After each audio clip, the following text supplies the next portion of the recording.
नमस्कार, क्राइम तक देख रहे हैं आप। मैं हूं आपके साथ मनीषा झा। प्रयागराज में महाकुंभ का आयोजन किया गया और कहा यह जाता है कि संगम में डुबकी लगाने से दुख दर्द दूर हो जाते हैं और घर में खुशहाली आती है। अलग अलग मान्यताएं लोगों की है और इसी आस्था के साथ श्रद्धालु करोड़ों की संख्या में वहां अभी भी पहुंच रहे हैं। लेकिन क्या आप जानते हैं, हमारे देश में कई ऐसे और भी राज्य हैं जहां के अलग अलग जगहों की मान्यताएं हैं कि वहां डुबकी लगाने से आपके दुख दर्द दूर हो जाते हैं, बीमारियां खत्म हो जाती हैं, विकार मिट जाते हैं।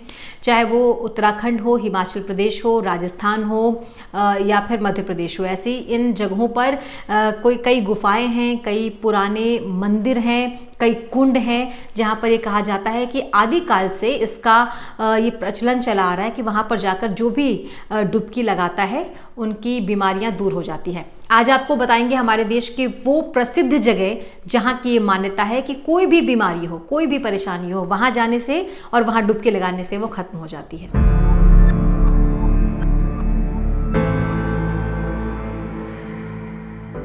भारत में ऐसी कई जगह मौजूद हैं जहां के रहस्य आपको सोचने पर मजबूर कर देंगे। इन जगहों के रहस्यों को वैज्ञानिक भी आज तक सुलझा नहीं पाए। आज हम आपको ऐसी ही कुछ जगहों के बारे में बताएंगे जहां पर सिर्फ नहाने से ही बीमारियां ठीक हो जाती है। दरअसल भारत में कई जगहों को लेकर स्थानीय मान्यताएं हैं, जैसे किसी पानी से नहाने से बीमारियां दूर होती हैं।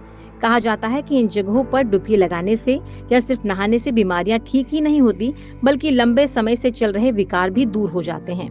एमपी के छतरपुर के भीमकुंड में दिखने में ये बहुत ही साधारण सी गुफा है, लेकिन ये जगह बहुत रहस्यमय है। कहा जाता है यहाँ पर मौजूद कुंड महाभारत के समय का है, लेकिन इसकी गहराई का अंदाजा आज तक भी कोई नहीं लगा पाया। स्थानीय लोगों के मुताबिक भीमकुंड में लगाई हुई एक डुबकी से ही सारी बीमारियां दूर हो सकती हैं और लोगों की सेहत बिल्कुल ठीक हो जाती है। छतरपुर जिले से करीब 77 किलोमीटर दूर बाजना गांव में मौजूद भीमकुंड दुनिया की सबसे रहस्यमय जगहों में से एक है। इसके आगे वैज्ञानिक नतमस्तक हैं। विंध्य पर्वत पर जंगलों के बीच भीमकुंड सदियों से पर्यटकों की सबसे पसंदीदा जगह रही है। ये स्थान धार्मिक, पर्यटन और वैज्ञानिक शोध का केंद्र है। इस कुंड के रहस्य को वैज्ञानिक भी नहीं समझ पाए। मान्यता यह है कि महाभारत काल में पांडव जब अज्ञातवास में थे तो उन्होंने यहाँ पर समय बिताया था। लोगों का मानना है कि अज्ञातवास के समय जंगल में घूमते समय द्रौपदी को प्यास लगी तो उन्होंने साथ चल रहे भीम से पानी लाने को कहा।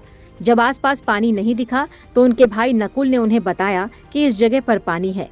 फिर भीम ने अपनी गदा से वहां प्रहार किया। उसी गदा के प्रहार से कुंड का निर्माण हुआ, इसीलिए इस कुंड को भीम कुंड कहा जाता है। भीम कुंड से जुड़े बहुत सारे रहस्य हैं। कहा जाता है कि इस कुंड की गहराई आज तक कोई नहीं नाप सका। लोगों ने ये भी जानने की कोशिश की, लेकिन कोई सफल नहीं हो सका। स्थानीय लोगों का ये मानना है कि इस कुंड के 3 बूंद पानी से प्यास बुझ जाती है। इस कुंड की गहराई जानने के लिए छतरपुर जिला कलेक्टर ने कुंड को खाली कराने का आदेश दिया था, लेकिन 5 दिनों तक मोटरों से पानी निकालने के बाद भी भीमकुंड का पानी कम नहीं हुआ। इसके बाद प्रशासन ने भी हार मान ली और कुंड को खाली कराने का काम रोक दिया गया। इस कुंड की गहराई इतनी ज्यादा है कि इसे नापने के लिए लगाए गए तमाम यंत्र फेल हो गए, लेकिन इसकी सटीक जानकारी आज तक भी किसी को नहीं मिली। भूवैज्ञानिकों के लिए भी भीमकुंड की गहराई रहस्य है। 2004 में आई सुनामी के वक्त इस कुंड में करीब 10 से 20 फीट तक ऊंची लहरें उठी थी। कहा जाता है कि जब भी कोई प्राकृतिक आपदा आती है, उससे पहले इस कुंड में समुद्र जैसी स्थिति पैदा हो जाती है। कुंड का जलस्तर तेजी से बढ़ने लगता है और लोग इस संकेत को समझकर पहले से ही सतर्क हो जाते हैं। इस कुंड के बारे में ये भी कहा जाता है कि इसका पानी गंगा की तरह बिल्कुल पवित्र है और ये कभी खराब नहीं होता। यहाँ घूमने आने वाले लोग अपने साथ कुंड का पानी बोतल में भरकर ले जाते हैं। और अब दूसरे नंबर पर है उत्तराखंड। उत्तराखंड के गंगोत्री रूट पर एक छोटा सा गांव है। यहाँ पर आने वाले लोग गर्म पानी के सोते में डुबकी लगाते हैं। ज्यादातर लोगों का मानना है कि यहाँ पर स्नान करने से शरीर में कई तरह की जो बीमारियां हैं, परेशानियां हैं, कष्ट हैं, वो दूर हो जाते हैं। और अब बात हिमाचल प्रदेश की। हिमाचल प्रदेश में स्थित मणिमहेश कैलाश पर्वत पर बहुत ही खूबसूरत झील कई रहस्यों से भरी हुई है। यहाँ पर कई लोग नहाने के लिए आते हैं। माना जाता है कि यहाँ का पानी मांसपेशियों को मजबूत करता है। इसके अलावा शरीर में होने वाले घाव ठीक करता है। हिमाचल प्रदेश के जनजातीय जिला लाहौल स्पीति में बौद्ध और हिंदू धर्म को मानने वाले लोग हर साल पुरानी परंपराओं का पालन करते हैं और भगवान शिव के कई प्राचीन मंदिर लाहौल घाटी में हैं। यहाँ के हिंदू धर्म के लोगों की भगवान शिव में अटूट आस्था है।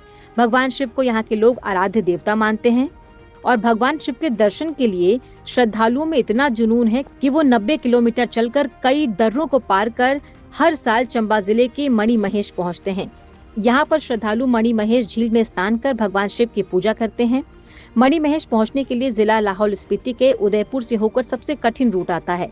इस रूट में बड़े बड़े पहाड़ों को पार करना पड़ता है और इस दौरान ऑक्सीजन की कमी से हर कदम पर जूझना पड़ता है। सफर के दौरान पेड़ बहुत कम मिलते हैं। सारी की सारी यात्रा सूखे पहाड़ों और ग्लेशियर से होकर करनी पड़ती है, जहां हर मिनट में मौसम बदलता है। वैसे तो चंबा जिला के हड़सर से मणि महेश में पैदल यात्रा होती है। की पैदल यात्रा शुरू होती है। ये आधिकारिक रूट है जो 13 किलोमीटर के करीब है। इस पूरी यात्रा में श्रद्धालु बहुत ही खतरनाक रास्तों को पार करते हैं और पहाड़ों में बनी गुफाओं में अपना डेरा डालते हैं।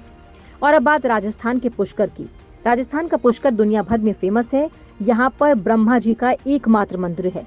इस जगह का जिक्र रामायण में भी मिलता है। प्राचीन काल से लोगों का मानना है कि पुष्कर सरोवर बहुत ही पवित्र झील है, जहाँ पर डुबकी लगाने से सभी शारीरिक बीमारियां दूर हो जाती हैं। कई लोगों का ये मानना है कि यहाँ पर स्नान करने से कैंसर जैसा रोग भी ठीक हो सकता है।